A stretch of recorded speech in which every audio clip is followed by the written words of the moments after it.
നമസ്കാരം. ഇന്ന് അമേരിക്കൻ പ്രസിഡന്റായി ചുമതലയേൽക്കാൻ ഡൊണാൾഡ് ട്രംപ് തയ്യാറെടുക്കവേ നിയുക്ത പ്രഥമ വനിതയായ മെലാനിയ ട്രംപ് ഇത്തവണ തന്റേതായ രീതിയിൽ തന്നെ പ്രധാനപ്പെട്ട പലതും ചെയ്യുമെന്ന സൂചനകൾ നൽകുകയാണ്. കഴിഞ്ഞ വ്യാഴാഴ്ച ഈ മുൻ മോഡൽ ട്രംപിന്റെ പാം ബീച്ചിലുള്ള മാർ എ ലാഗോ എസ്റ്റേറ്റിൽ വെച്ച ജോർദാനിലെ റെയ്ന രാജ്ഞിയുമായി കൂടിക്കാഴ്ച നടത്തേണ്ട ചിത്രങ്ങൾ പുറത്തു വന്നിട്ടുണ്ട്. ദീർഘകാലമായി സുഹൃത്തുക്കളായ ഇവർ ഇസ്രായേൽ ഹമാസ് വെടിനിർത്തൽ കരാർ സാധ്യമായതിനു ശേഷമാണ് ഇപ്പോൾ കണ്ടുമുട്ടുന്നത്.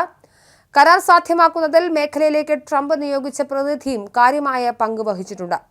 കാപ്പി കുടിച്ചുകൊണ്ട് ഇരുവരും തമ്മിൽ ഗഹനമായ എന്തോ സംസാരിക്കുന്ന ചിത്രമാണ് തന്റെ ഇൻസ്റ്റഗ്രാം പോസ്റ്റിലൂടെ രാജ്ഞി പങ്കുവച്ചത്. കഴിഞ്ഞ നവംബർ മുതൽ ഡോക്യുമെന്ററി ചിത്രീകരണത്തിനായി മെലാനിയുടെ പിറകെ തന്നെയുള്ള ഡോക്യുമെന്ററി ഫിലിം ക്രൂ ഇവർ തമ്മിൽ എന്താണ് സംസാരിച്ചതെന്ന് മനസ്സിലാക്കിയോ എന്നാണ് പലരും സംശയം ചോദിക്കുന്നത്. തന്റെ ജീവിതവും തൊഴിൽ മേഖലയും എല്ലാം ഡോക്യുമെന്ററി ആക്കുന്നതിന് ശതകോടീശ്വരൻ ജെഫ് ബെസോസിന്റെ ഉടമസ്ഥതയിലുള്ള ആമസോണുമായി $40 മില്യൺ കരാറാണ് മെലാനിയ ഉറപ്പിച്ചിരിക്കുന്നതെന്നാണ് റിപ്പോർട്ടുകൾ പറയുന്നത്. ട്രംപും മകനും തമ്മിൽ ഇതിൽ പ്രത്യക്ഷപ്പെടുന്നുണ്ട് എന്നും പറയപ്പെടുന്നുണ്ട്. ഈ പ്രോജക്റ്റിന്റെ എക്സിക്യൂട്ടീവ് പ്രൊഡ്യൂസർ കൂടിയാണ് മെലാനിയ. അവർക്ക് എത്ര തുക പ്രതിഫലമായി ലഭിക്കുമെന്നതിന് വ്യക്തതയില്ലെങ്കിലും സാമാന്യം വലിയ ഒരു തുക തന്നെ ലഭിക്കുമെന്നാണ് പ്രതീക്ഷിക്കുന്നത്.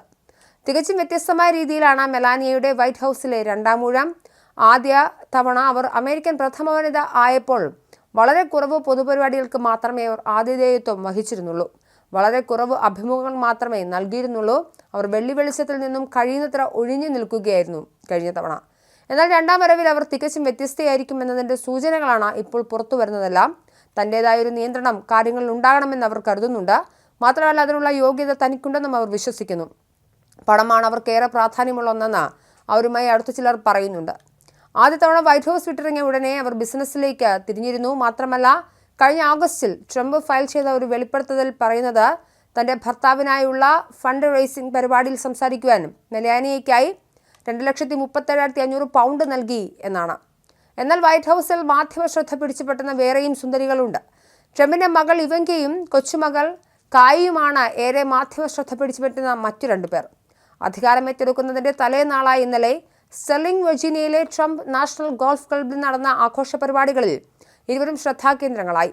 മകൻ ഡൊണാൾഡ് ജൂനിയറിന്റെ കാമുകി ബെച്ചിന ആൻഡേഴ്സണും ആഘോഷത്തിൽ പങ്കെടുത്തതായി ഡെയിലി മെയിൽ റിപ്പോർട്ട് ചെയ്യുന്നുണ്ട്.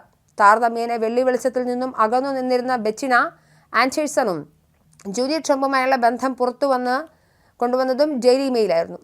അമേരിക്കയുടെ 47ാം പ്രസിഡന്റായി ഡൊണാൾഡ് ട്രംപ് ഇന്ന് സത്യപ്രതിജ്ഞ ചെയ്യുന്ന സാഹചര്യത്തിൽ എന്തായാലും ട്രംപിന്റെ കുടുംബാംഗങ്ങളും വാർത്താ പ്രാധാന്യം നേടുകയാണ്. ഇന്ത്യൻ സമയം രാത്രി 10:30 വാഷിംഗ്ടൺ DC-യിലെ ക്യാപിറ്റൽ മന്ദിരത്തിലെ റോട്ടൻ ഹാളിലാണ് ചടങ്ങ് നടക്കുക. സ്ഥാനാരോഹണത്തിൽ പങ്കെടുക്കാൻ ഭരണാധിപന്മാരടക്കം ക്ഷണിക്കപ്പെട്ട നിരവധി അതിഥികൾ വാഷിംഗ്ടണിൽ എത്തിയിട്ടുണ്ട്. അമേരിക്കയുടെ പൗരാവകാശ സംരക്ഷണത്തിന്റെ നേതാവ് മാർട്ടിൻ ലൂതർ കിങ് ജൂനിയറിനോടുള്ള ആദരം നിറയുന്ന ദിനത്തിലാണ് 78-കാരൻ ട്രംപ് രണ്ടാം വട്ടവും പ്രസിഡന്റായി ചുമതലയേൽക്കുന്നത്. 4 വർഷങ്ങൾക്ക് മുൻപ് തോൽവി സമ്മതിക്കാതെ മടങ്ങിപ്പോയ ക്യാപിറ്റലിൽ ട്രംപിന്റെ രണ്ടാം ഊഴമാണ് ഇന്ന് തുടക്കമാകുന്നത്.